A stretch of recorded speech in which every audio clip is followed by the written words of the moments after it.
오늘 주시는 말씀은 구약성경 900면 시편 133편 1절에서 3절까지 제가 한 절 여러분이 한 절 3절은 같이 읽겠습니다. 구약성경 900면 시편 133편입니다. 보라, 형제가 연합하여 동거함이 어찌 그리 선하고 아름다운고,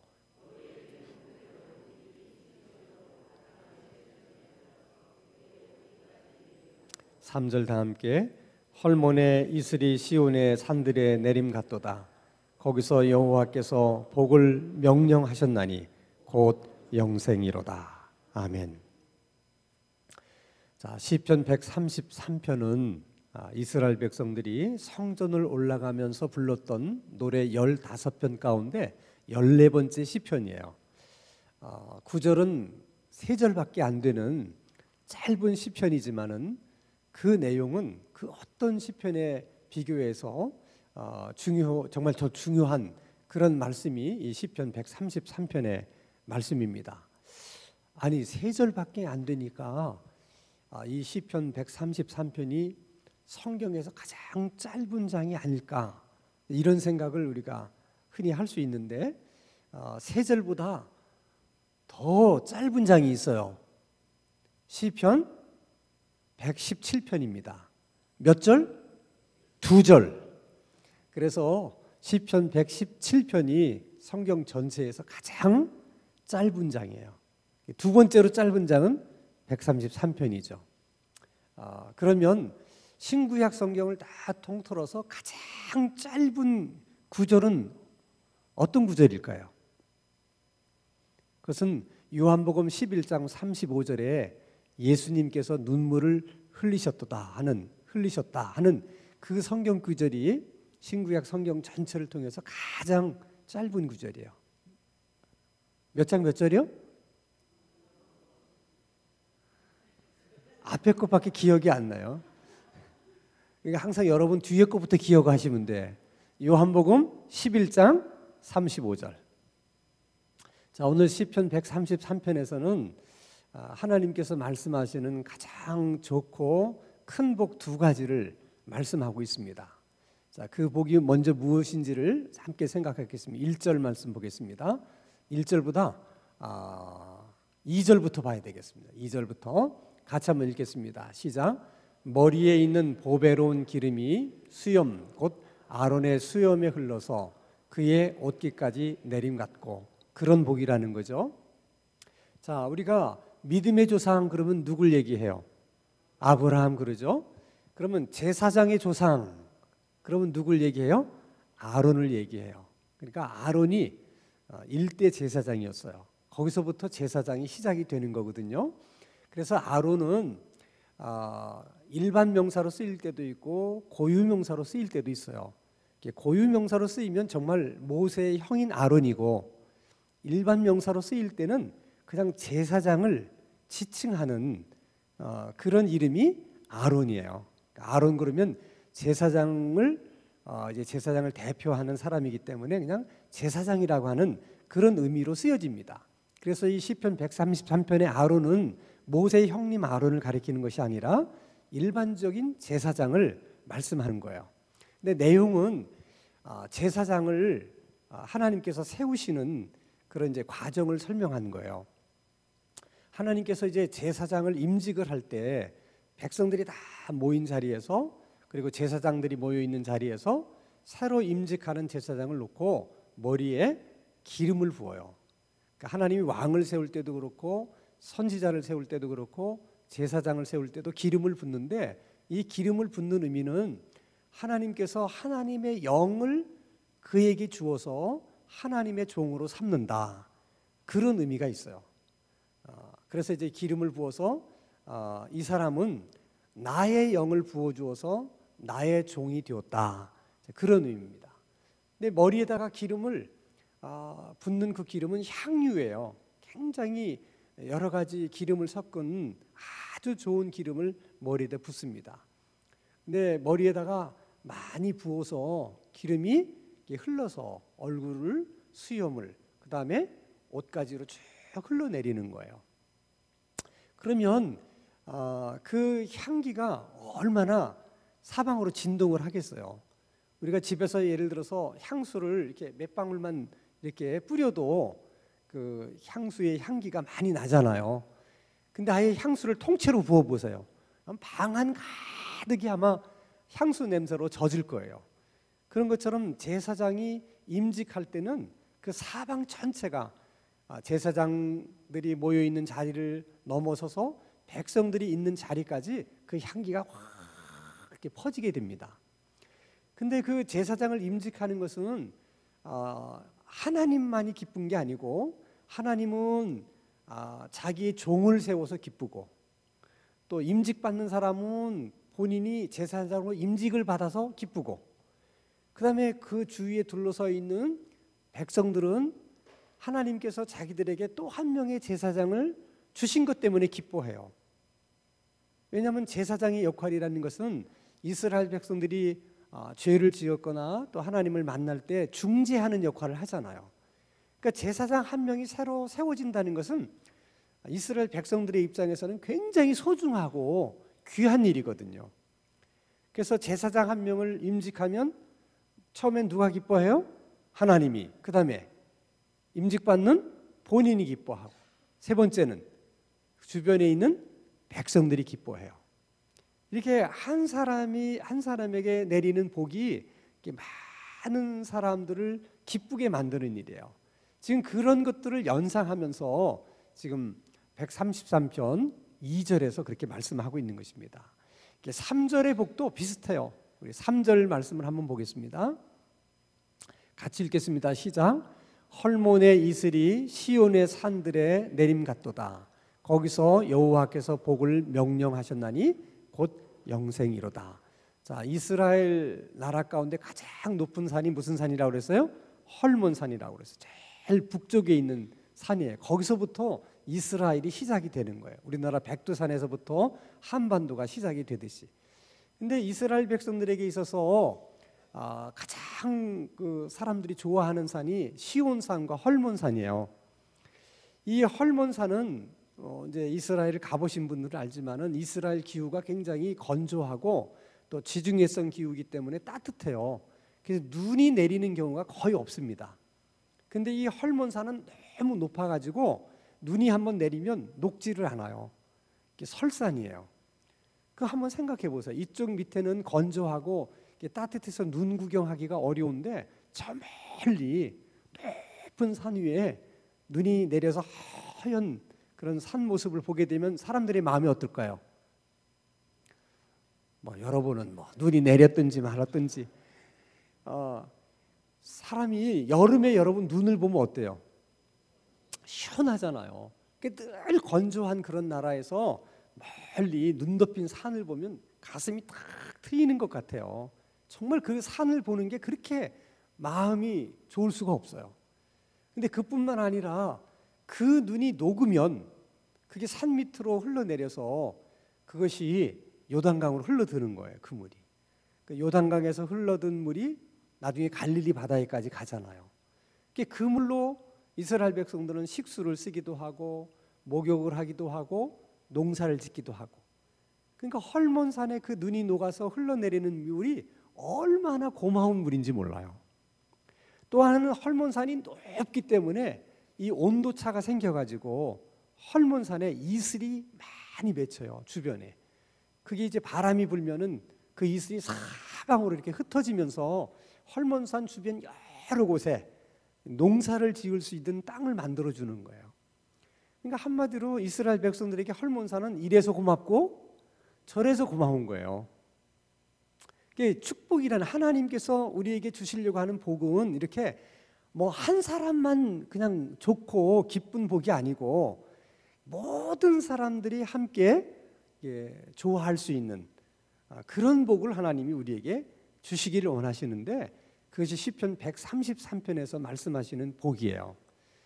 중요한 것은 그러면 하나님이 저렇게 좋은 복을 누구에게 주시려고 하시는가? 누가 저런 복을 받을 수 있겠느냐 하는 거예요. 1절입니다. 자, 1절을 같이 한번 읽겠습니다. 시작. 보라, 형제가 연합하여 동거함이 어찌 그리 선하고 아름다운고. 선한 것만도 굉장히 좋은 건데 또 아름다운 것도 좋죠. 선하고 아름답다 그러면 우리식으로 표현하면 대빵이라는 거예요. 그 이상 더 좋을 수가 없다. 그 표현을 선하고 아름답다 그렇게 표현하는 거예요. 하나님이 보실 때 더 이상 이렇게 좋을 수가 없다 하는 것이 어떤 것이냐면 형제가 연합하여 동거하는 것이라는 거예요. 그럼 도대체 형제가 연합하여 동거하는 그게 뭘까? 의미가 대부분 성경학자들이 두 가지를 예를 들어요. 하나는 자, 이스라엘의 초대 왕이 누구였죠? 사울 왕이에요. 근데 사울 왕이 죽으면서 이스라엘이 남북으로 나뉘어집니다. 그래서 남쪽 유다 지역을 중심으로는 다윗이 왕이 되고요. 그다음에 북왕국 이스라엘 북쪽에는 사울의 아들이 왕이 돼요. 그래서 이게 나라가 둘로 나뉘어지면서 북왕국 이스라엘 사람들은 하나님의 성전에 올 수가 없게 됐어요.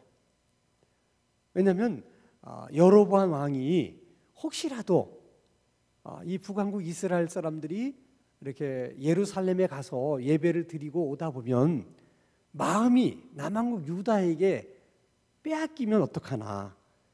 그래서 못 내려가도록 북왕국 이스라엘 단지역 같은 데다가 이상한 신전을 만들어 놓고 너희들은 여기서 하나님을 예배하라. 그 바람에 한 명도 예루살렘 성전에 오지를 못한 거예요.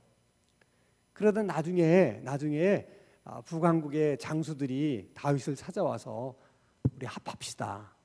이래가지고 나라를 이제 통일을 해요. 자, 그렇게 통일이 되니까 북왕국 이스라엘 사람들이 한 번도 오지 못했던 예루살렘 성전을 올 수가 있게 된 거예요.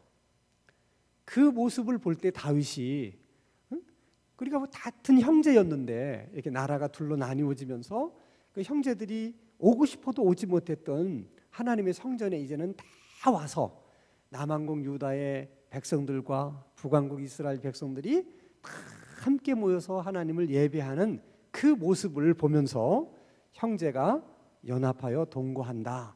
그런 말씀을 한 것이다. 이렇게 보는 해석이 하나 있고요. 또 하나는 이스라엘 백성들은 어쨌든 유월절이라든지 뭐 초막절이라든지 오순절이라든지 이렇게 3대 명절이 되면 약간 자기 발로 걸어올 수 있는 사람들은 대부분 성인 남자들은 다 절기를 지키려고 사방에서 예루살렘 성전으로 모여들거든요.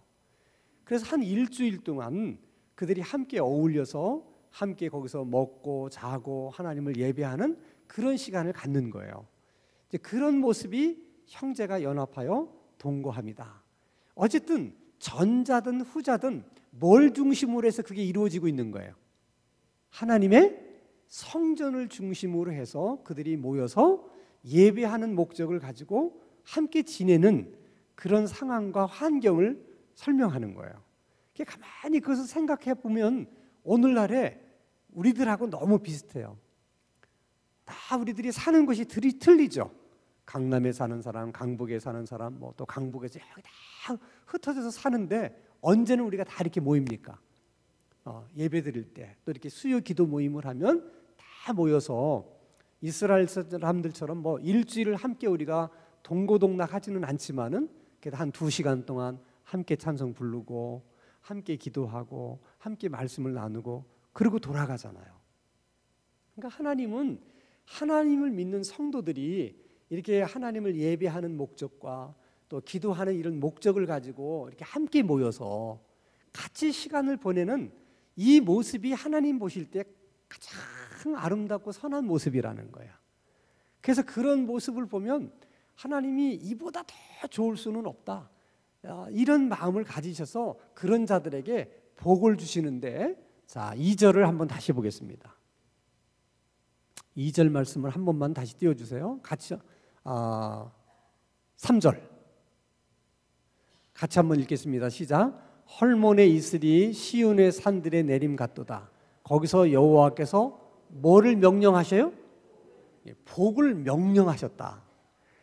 이것은 얼마나 하나님이 강력한 의지를 가지고 복을 주시는가를 저런 것으로 이렇게 표현한 거예요. 복에게 명령을 해서 아예 이스라엘 백성들에게 이게 복을 주도록 그렇게 하셨다는 거예요. 하나님이 얼마나 복을 주고 싶으시면 저렇게 말씀을 하시게요. 그러니까 이건 확실한 복이라는 거야. 그러니까 형제가 연합하여 동거하기만 하면 하나님이 아주 확실하게 복을 주신다는 거야. 아멘? 정말 그러신가? 정말 그래요. 그래서 신약에 오면 자, 예수님도 똑같은 말씀을 하셨어요. 자, 마태복음 18장 19절 같이 한번 읽겠습니다. 시작. 진실로 다시 너희에게 이르노니 너희 중에 두 사람이 땅에서 합심하여 무엇인지 구하면 하늘에 계신 내 아버지께서 그들을 위하여 이루게 하시리라. 약속이죠? 여기서 합심한다는 것이 연합하여 동거한다. 그 말과 같은 말이에요. 합심한다. 자, 20절 말씀도 보겠습니다. 마태복음 18장 20절 시작. 두세 사람이 내 이름으로 모인 곳에는 나도 그들 중에 있겠다. 그래서 두세 사람이 어떤 사람이냐? 마음을 합한 두세 사람을 말하는 거예요. 같이 연합하고 동거할 수 있는 두세 사람. 그런 사람이 모인 곳에는 예수님도 함께 있겠다. 이렇게 약속을 하신 거예요. 그래서 여러분 이 땅에 하나님께서 성령을 보내주셨을 때도 그 성령을 처음으로 받는 분들은 역사상 가장 큰 복을 받은 사람들이에요. 하나님의 영을 부어주셨는데 그 영을 다 받는다는 것이 구약시대에는 모세라든지 다윗이라든지 엘리야라든지 그런 사람들에게만 잠시 성령이 임했다가 떠났는데 이 신약시대에 와서 하나님이 부어주시는 성령은 영원토록 떠나지 않으실 수 있는 우리와 늘 함께 하시는 성령을 주신 것이거든요. 그러니까 그 성령을 받은 사람의 입장에서는 그보다 더 큰 복이 없는 거예요. 하나님이 주실 수 있는 가장 큰 복을 주신 것이 성령을 주신 거거든요. 근데 그 성령을 누구에게 주셨는가, 어떤 사람에게 주셨는가 하는 것을 우리가 살펴볼 수가 있습니다. 자, 사도행전 1장 14절 같이 읽겠습니다. 시작. 여자들과 예수의 어머니 마리아와 예수의 아우들과 더불어 마음을 같이하여 오로지 기도에 힘쓰더라. 여기서 마음을 같이 한다 하는 것도 합심한다는 의미고 형제가 연합하여 동거한다 그런 의미예요. 그러니까 마가의 다락방에서 120명의 성도들이 같이 먹고 자면서 그야말로 연합하고 동거하면서 오직 기도에 힘썼더니 그런 자들에게 하나님이 성령을 부어주셨다는 거예요. 그러니까 그것은 지금도 마찬가지예요. 우리가 여기서 80명이 모이든 90명이 모이든 여러분 우리들의 마음이 정말 합심해서 하나가 돼서 기도를 하게 되면 바로 그런 곳에 성령님이 임재하시고 또 성령님이 임재하시면 거기에 기적이 일어나고 치유가 일어나는 거예요. 근데 이게 하나 되는 게 너무 어려운 거라. 그래서 우리가 이게 마음을 합심하는 훈련, 우리가 마음을 하나 되게 하는 훈련을 하기 위해서 우리가 이제 기도할 때 내 기도를 먼저 하지 않고 이렇게 이제 말씀을 보고 기도 제목을 가지고 같이 기도하고 아픈 환자들의 이름을 놓고 같이 기도하고 그다음에 또 수요 기도회나 다른 기도의 목적을 가지고 어떻게 같이 기도하고 이게 같이 기도하려고 하는 이유가 뭐냐면 이게 지금 합심하는 연합하는 그것을 훈련하기 위해서 그러는 거예요. 근데 이게 잘 되면 그래서 하나님이 보실 때 정말 우리 80명의 마음이 정말 하나의 마음이 돼서 환자를 위해서 기도하고 또 100명이 한 마음이 돼서 그래서 뭔가를 위해서 기도할 때는 반드시 하나님께서 그렇게 역사를 하신다는 거야. 근데 우리가 예를 들어서 자 이제 우리 환자분들을 위해서 기도합시다 하고 기도하는데 본인은 아들의 입시를 위해서 기도한다든지 이렇게 각자가 자기 기도를 하고 있으면 마음이 하나가 돼요, 안 돼요? 안 돼요. 그러니까 여러분 우리가 이렇게 중보 기도를 한다는 게 왜 중요하냐면 우리가 마음을 합심하고 연합하는 이 기도의 훈련이거든요. 이게 되면 하나님이 이곳에 성령님이 임재하시면서 많은 기적과 치유를 주시면 그 복을 누가 받아요? 우리 모두가 받는 거야. 그러니까 절대로 중보 기도가 믿지는 장사가 아니에요. 근데 예를 들어서 많은 분들은 이렇게 뭐 나라를 위해서 기도합시다, 뭐 교회를 위해서 기도합시다 그러면 아유 내 기도할 것도 많은데 내 직장 문제도 있고 뭐 내 자식 문제도 있고 우리의 문제가 많은데 뭐 거기까지 기도하나. 그래서 자기 문제만 막 가지고 기도해요. 근데 사실은 그게 믿지는 장사야. 성령님이 임하셔야 뭐 기도의 응답도 있고 기적도 있고 은혜도 있을 거 아니겠어요. 한번 여러분 생각해 보세요. 우리가 나라를 위해서 기도하는데 합심으로 기도했어요. 연합해서 정말 마음이 하나가 돼서 나라를 위해서 막 기도해서 성령님이 이곳에 임재하셨어요. 그럼 우리가 나라를 위한 그 기도에만 응답을 하시겠어요, 하나님이? 그렇지 않는 거예요. 성령님이 임재하시면 우리는 나라를 위해서 마음을 합심해서 기도했는데 병든 사람이 낫고 또 여러 가지 기도의 제목을 가지고 기도한 사람 기도의 그 문제가 해결이 되고 그런 은혜가 있는 거예요. 너무 나의 기도, 우리 기도에만 집착하고 집중하지 말고 우리가 이제 연합해서 같이 기도할 때 모든 우리 성도님들이 거기에 몰입을 해서 그렇게 기도를 하셔야 돼. 그럼 반드시 하나님께서 시편 133편의 말씀처럼 우리에게 복을 주실 줄로 믿습니다. 이렇게 기도도 하나가 되는 것이 어렵지만 성도들이 좋은 뜻으로 모여서 이렇게 함께 시간을 보내는 중에도 늘 우리 마음이 하나가 되어야 되는데 이제 그게 너무 어려운 거예요. 왜 그게 그렇게 어려울까? 그것은 우리들의 생각이 다 다르기 때문에 그래요. 그러면 우리들의 생각은 왜 다를까요? 각자가 경험한 것이 다 다르기 때문에 그런 거예요. 우리들은 우리들의 생각을 대부분 자기가 경험한 것을 기초로 해서 생각을 하거든요. 근데 우리가 살아온 환경이 다 다르기 때문에 서로 경험한 게 다 다를 수밖에 없어요. 그러니까 생각하는 이 프레임이 다 다른 거예요. 어쩔 수가 없어요. 다 다른 거예요. 여러분 같은 집에 살아도 서로 경험하는 것이 다르면 생각이 다른 거거든요. 그 다르다고 하는 것을 인정을 하셔야 돼. 자, 예를 들면 우리가 하나 되는 것이 마음이 하나 되는 것이 얼마나 어려우냐. 자, 어떤 교회에서 우리 교회도 한번 세계 선교를 해봅시다. 자, 세계 선교를 하자는데 반대할 사람이 있어요, 없어요? 반대하시겠어요? 세계 선교를 하자 그러니까 다 찬성을 한 거야. 반대를 하지 않고. 자, 세계 선교를 하자는 데는 마음이 연합이 됐어요. 하나가 됐어요. 이게 얼마나 좋은 일이에요. 정말 성도들이 너무 좋은 생각을 하는 거예요. 하나님 기뻐하시는 생각을 했어요. 우리 세계 선교합시다. 자, 그러면 어느 나라를 선교할까요? 하는 데서부터 문제가 생긴 거야. 자, 이 권사는 A 나라를 선교하자 그러고 또 뭐 김 집사는 B 나라를 선교하자 그러고 왜 A냐, 왜 B냐 막 그걸 가지고 다투다 보니까 또 어떤 사람은 뭐 우리나라도 전도할 때가 많은데 뭐 꼭 해외까지 가서 뭐 선교해야 되냐 막 이래 가지고 처음에는 좋은 의도로 시작해서 이야기가 시작이 됐는데 서로 생각이 다르다 보니까 다툼이 막 생긴 거예요. 나중에 결론을 어떻게 냈느냐? 없던 일로 합시다. 이렇게 돼요. 그러니까 교회에서 항상 이루어지는 일 가운데 시작은 참 좋은 일이에요. 그런데 하다 보면 그렇게 되는 거예요.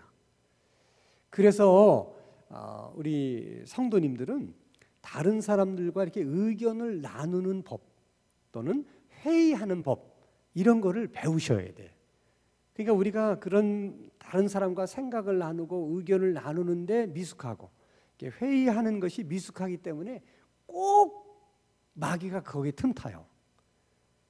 그래서 꼭 언제 사단이 생기느냐? 회의하다가, 의논하다가. 그래서 어떤 교회는 그래서 할 수 있으면 회의를 우리 교회는 안 한다. 그런 교회가 있어요. 왜냐하면 회의만 하면은 항상 시험에 드는 거야, 사람들이. 그러니까 그럴 밖에는 우리는 아예 회의를 하지 말자. 근데 또 어떻게 회의를 안 할 수가 있겠어요? 모든 일이라는 것은 서로 의논하고 같이 생각을 나누면서 하나님의 일을 이루어 가야지 어떻게 그런 과정 없이 될 수가 있겠어요. 그러니까 의견을 나누는 법을 자꾸 우리가 훈련을 해야 돼요. 자, 제가 서두에 우리가 경험한 것이 다 다르기 때문에 생각이 다 다를 수밖에 없다. 그걸 인정을 하자는 거예요. 그럼 남의 얘기를 할 때 왜 말도 안 되는 소리를 하느냐 이렇게 생각하지 말고, 아, 저분은 나하고 살아온 경험이 달라서 저분은 또 저렇게도 생각을 하시나 보다, 이렇게 그분의 생각을 있는 대로 이렇게 일단은 경청을 하고 인정을 해줘야 돼요.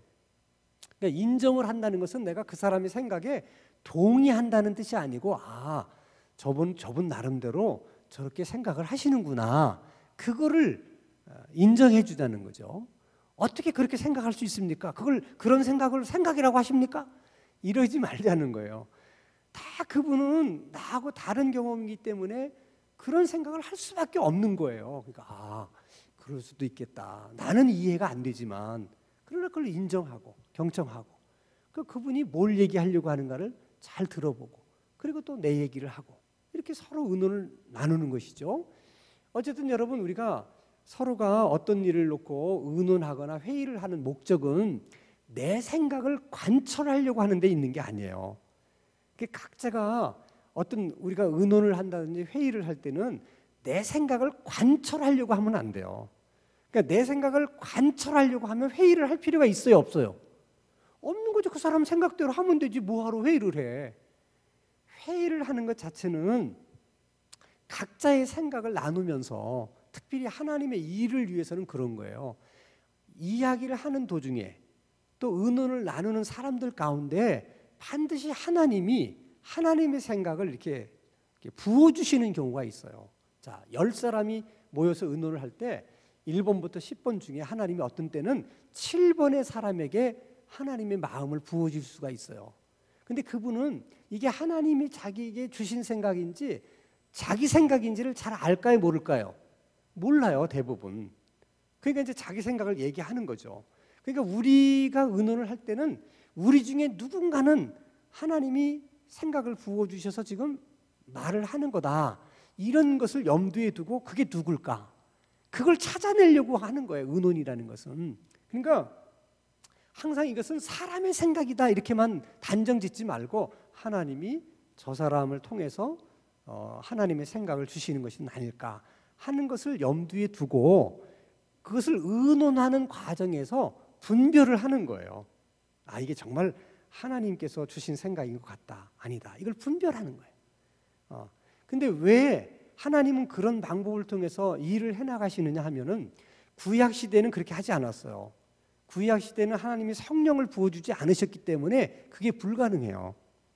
신약에는 모든 사람 속에 성령을 부어주셨기 때문에, 이래서 1번부터 10명 중에 7번이 만약에 하나님이 생각을 부어주셔서 이렇게 얘기를 하게 되면 1번도 성령 받은 사람이고 2번도 성령 받은 사람이고 3번도 성령 받은 사람이기 때문에 그걸 이렇게 의견을 나누다 보면, 아, 이거는 하나님이 주신 생각이다, 하나님이 이렇게 하기를 원하시는구나 하는 걸 알 수 있다, 없다? 있다는 거예요. 그것을 하나님이 전제하시고 우리에게 이렇게 회의를 하라고 하시는 거예요. 우리 안에 성령님이 없으면 아무리 우리가 열심히 노력을 해도 그것을 우리가 찾아낼 수가 없어요. 근데 각자에게 하나님의 영이 있기 때문에, 동일한 성령님이 있기 때문에 우리가 좋은 의도를 가지고 회의를 하고 의논을 하면 반드시 하나님께서 원하시는 생각을 찾을 수 있고 그쪽으로 결정을 할 수 있다, 없다? 있다는 거예요. 아멘. 그게 믿으셔야 돼. 근데 왜 회의가 안 되느냐? 사람들이 욕심이 너무 많아가지고 항상 자기 생각이 옳다는 착각을 해요, 사람들이. 그러니까 회의를 하다 보면 꼭 자기 생각을 관철하려고 하는 거예요. 왜 관철하려고 할까요? 자기 생각이 옳다고 생각하기 때문에 그런 거예요. 그러니까 아무리 옳다는 생각이 들어도 이 생각이 하나님이 내게 주셔서 내가 지금 이렇게 제안을 한 것인지, 이거를 자기도 그 회의하는, 의논하는 과정을 통해서 분별할 필요가 있는 거예요. 특히 교회의 일은 그 과정이 굉장히 중요한 거예요. 예를 들면 하나님의 일을 결정하는데 의논을 하고 그러는데 한 사람이 강하게 자기 의견을 내세워서 관철을 시켰다고 그러십니다. 만약에. 근데 그게 만약에 하나님의 생각이 아니고 하나님의 뜻이 아니면 그 사람은 하나님의 뜻을 거스린 사람이 되는 거예요. 본인은 그것이 하나님의 뜻이라고 확신했을런지는 모르지만은 결과적으로는 하나님의 뜻을 거스린 거예요. 그것이 하나님 앞에서 굉장히 큰 죄가 되는 거예요. 하나님을 거역한 일인데, 하나님을 거스리는 일인데 어떻게 그것이 간단한 문제겠어요? 그게 굉장히 중요한 문제예요. 근데 예를 들면 내가 무지해서, 내가 잘 몰라서 열심히 너무 이렇게 강해서 정말 나쁜 의도가 없이 정말 이것은 하나님의 뜻이라고 이렇게 내가 잘못 생각해서 그렇게 한 경우에는 이제 하나님이 대부분 정상을 좀 참작을 하셔서 이제 다른 사람을 통해서라든지 이렇게 의논하는 과정을 통해서 그걸 바로 잡아 주세요. 참 하나님의 은혜가 감사하죠. 근데 뭐가 문제냐? 자기가 마음속에 이미 딴 의도를 품었어요. 자기는 이렇게 해야 되겠다. 그렇게 하고서 이렇게 얘긴즉은 이렇게 돌리고 했지만은 그러나 숨겨진 자기의 마음속에 감춘 동기대로 이제 끌고 나가서 관철을 시키는 경우예요. 그런 경우에는 이제 성령이 충만한 사람들이 있어서 그걸 이제 분별을 해내면은 참 좋은 일이지만은 그게 이제 분별을 못하고 넘어가게 되면 이제 그 본인에게도 화가 될 수 있는 일이고 전체적으로 이제 어려운 일이 되는 것이죠. 그러니까 우리가 의논할 때는 항상 그런 것을 염두에 두고 그리고 의논을 하셔야 돼요. 자, 오늘 시편 133편에서 하나님이 정말 우리에게 주시려고 하는 복이 이런 복이구나 하는 걸 알았어요. 그래서 하나님의 마음은 오늘도 마찬가지예요. 우리 한 사람 한 사람이 복을 받아서 우리만 잘 되고 우리만 잘 사는 것은 하나님이 기뻐하시는 뜻이 아니에요. 하나님께서 주시는 복은 언제나 그 복을 받아서 나만 기쁜 것이 아니라 하나님도 기쁘시고 다른 사람도 기뻐할 수 있어야 된다는 거예요. 그 얘기는 뭐냐면 내가 잘 되면 내가 잘 된 것 때문에 우리 친척들도 잘 되고 내 친구들도 잘 되고 내 이웃들도 잘 돼야 되는 거야. 그게 진짜 복이야. 그러니까 여러분이 부자 돼서 덕본 사람이 얼마나 있냐는 거야. 그게 중요한 거예요. 그것은 교회도 마찬가지예요. 교회를 하나님이 복을 주신다. 그러면 그 복이 흘러나가서 이웃들에게도 이렇게 좋은 일이 되고 이웃들에게도 행복해지는 일이 일어나는 그렇게 되기를 하나님이 원하시는 거예요. 그러면 예를 들어서 우리 교회가 하나님께 복을 받아서 교회가 많이 성장하고 부흥을 했다. 그걸 우리만 기뻐하면 그게 참된 복이 아니라는 거야. 신당 중앙교회 여기서 엄청 많이 부흥을 했다. 그럼 이 주변에 있는 이웃들이 함께 기뻐해야 돼요. 왜 함께 기뻐해야 돼? 그 교회가 성장하고 부흥한 만큼 자기들에게도 뭐가 돌아오니까? 뭔가 혜택이 돌아오니까 그런 교회가 돼야 된다는 거죠. 그러니까 우리들끼리만 좋은 것은 하나님이 말씀하신 참된 복이 아니라는 거예요. 그래서 이제 오늘 특별히 우리가 기도할 때 좀 그런 기도를 했으면 좋겠어요. 우리 개인뿐만 아니라 우리 가정뿐만 아니라 우리 교회적으로도 하나님이 복을 주셔서 우리를 통해서 좀 더 많은 사람이 더 행복해지고 더 좋아지고 그럴 수 있는 그런 은혜를 좀 우리에게 달라. 저 집이 잘 돼서 우리도 이렇게 혜택을 받아서 좋다. 그래서 더 잘 되기를 사람들이 이렇게 기도도 해주고 바랄 수 있는 그런 복이 우리들에게 임하면 얼마나 좋을까.